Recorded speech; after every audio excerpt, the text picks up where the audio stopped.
former Conservative MP Miriam Cates joins me live in the studio, and straight to some breaking news. So Dame Priti Patel will stand in the Conservative leadership race after being urged to run by fellow MPs. The Telegraph is reporting that the former Home Secretary has decided that she will make an attempt to succeed Rishi Sunak and has already assembled a campaign team funded by high-profile Tory donors. Earlier, it was reported that the Shadow Security Minister, Tom Tugendhat, is also expected to throw his hat in the ring for the Tory leadership within weeks. Well, Miriam, what do you think about Priti Patel? Has she got a chance? Well, personally, I like her very much, and I'm in the odd position, despite not being in Parliament anymore, of actually knowing these people personally, the number of people who are going to put themselves forward for the leadership race. And as I said, I like her very much. She's a fantastic person. She's got a huge amount of energy. But I am not going to nail my colours to the mast about who I'm going to support at this point, because, I mean, nobody apart from Priti is actually officially declared yet. There's probably a long time to go before the race is official, and certainly until someone's chosen.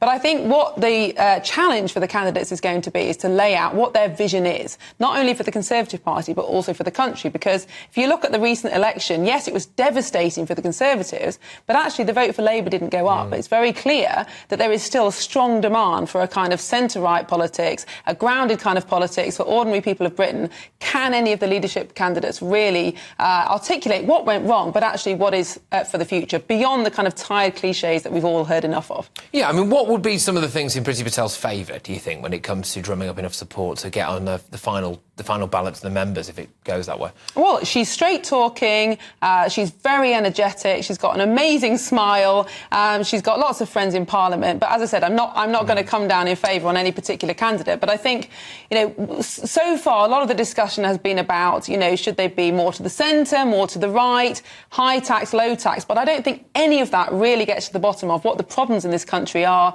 how the Conservative Party sadly has let people down, what we really need to do to fix some of the problems beyond just saying we believe in low taxes. What would be your ideal manifesto for someone coming in right now, then? What is the kind of thing that could make you nail your colours to the mast? Well, I think we need somebody who's a serious politician with a serious philosophy, who seriously understands the problem this country is facing.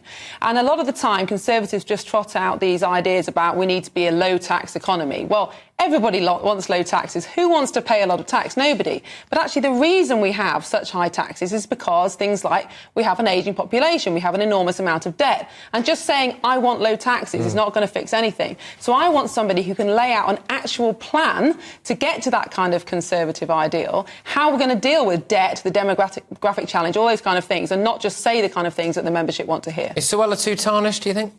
I don't know. I mean, I don't know if she's going to put her hat into the ring. Again, I know Suella very well. I like her very much personally. But I think the problem with politics as it is now and the 24/7 media is that once you get a name for believing in certain type of things, it's quite difficult to throw that off. But we'll see. Yeah, no, exactly. Well, let's whiz ourselves over stateside, actually, because Donald Trump's pick for VP is J.D. Vance. Now, he's caused a bit of a stir with this comment at the National Conservatism Conference in Washington last week. What is the first truly Islamist country that will get a nuclear weapon? And we were like, maybe it's Iran, you know, maybe Pakistan already kind of counts. And then we sort of finally decided maybe it's actually the UK, since Labour just took over. Well, I mean, Angela Rayner did hit back this morning on that. Well, I think he said quite a lot of fruity things in the past as well. Look, I don't recognise that characterisation. I'm very proud of the election success that Labour had recently. We won votes across all different communities across the whole of the country, and you know, we're interested in governing on behalf of Britain and also working with our international allies. So a couple of aspects to that then. So firstly, do you think that the special relationship could take a bit of a kicking with the Labour-Trump issue there? But also, you know, do you think that's a genuine view that our American allies have, that Labour is a bit soft on Islamism?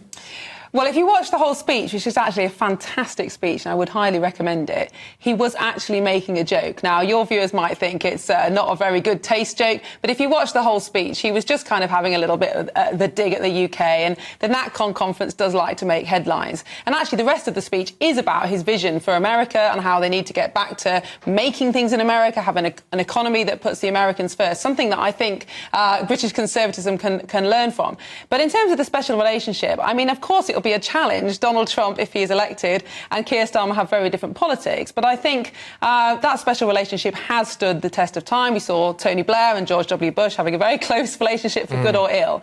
And I think at the international level, our politicians do understand that it's a lot more than about domestic politics. I mean, Lammy would have to go, though, wouldn't he? I mean, you can't seriously have a foreign secretary who has openly called the President of the United States a KKK sympathising misogynist. I mean, it's all well and good saying, well, he might have changed his views over time. I don't think you ever come back from that, do you? No, it's clearly very offensive, but of course all the diplomats on both sides of the Atlantic will be doing the very best to cement that relationship, and we will see. But what's really interesting is that the UK is now an anomaly. We stand out from the rest of the Western world. That it's definitely moving to the right. It's definitely moving towards a kind of national politics that puts the nation first. And in electing a Labour government, or rather in not electing a Conservative government, the UK is now quite an outlier. So it'll be very interesting to see how Keir Starmer deals with the fact that he is now surrounded by Western allies that have a very different... Well, and also a lot of them might not view him as an ally. I mean, Ursula von der Leyen has snubbed him at the first opportunity she got, which, considering how many eggs he's put in the pro-EU basket, is a massive, massive problem for him, especially when it comes to tackling things like illegal immigration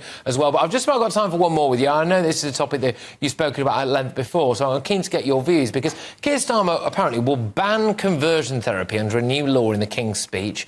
We're expecting this tomorrow. Conversion therapy is the term used to describe attempts to change someone's sexual orientation or gender identity. But there are concerns that outlawing the practice could criminalise parents who try to help children who think that they're trans. So, Miriam, what's your view on this, then? Well, my concern is that it will have a severe impact on parents who are trying to protect their children from gender ideology. And we've sadly seen over the past 10, 15 years a huge rise in the number of children affected by this ideology, often through social media, sometimes even through schools, children thinking that for whatever reason they've been born in the wrong body, that they're a girl, they're not actually a boy, etc., etc. And I think we've seen from the Hillary Cass review and other reports that actually this is hugely damaging for children. The vast majority of children will grow out of these feelings if they're guided and protected properly. And actually, Labour have already done some good things in this space. So Wes Streeting has said that he will keep the ban on puberty blockers. That's great. So how can, at the same time, they say it should be illegal for parents to stop their child from changing gender? That's completely incoherent. I think it has huge challenges for free speech. It will have a massive chilling effect on parents, on teachers, on counsellors. And actually, 2 bills were brought into Parliament this year, both in the House of Commons and the House of Lords, that were completely thrown out of Parliament because it's so difficult to legislate in this area whilst protecting free speech and parental rights. And I think if they try to go down this route, they will find an absolute minefield, and they will have a severely detrimental effect on free speech and potentially put some very vulnerable children at risk. Well, one kind of free speech. So conceivably, it would be absolutely fine to tell children that they might be trans, but it wouldn't be fine to tell them that they might not be trans. Exactly. And that is, I think, a concern for everybody. Miriam, thank you very much. Great to have you on the show. Hope to chat to you again very, very soon. That's Miriam Cates there.